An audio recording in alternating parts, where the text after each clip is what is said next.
C. Joseph Vijay எனும் நான்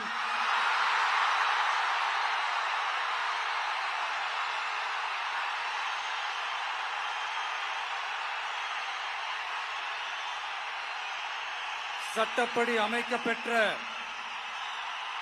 இந்திய அரசியல் அமைப்பின்பால் உண்மையான நம்பிக்கையும் மாறா பற்றும் கொண்டிருப்பேன் என்றும்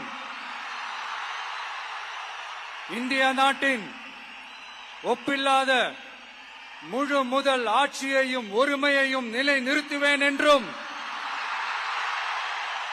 தமிழ்நாட்டு அரசின் முதலமைச்சராக உண்மையாகவும் உளச்சான்றின்படியும் என் கடமைகளை நிறைவேற்றுவேன் என்றும்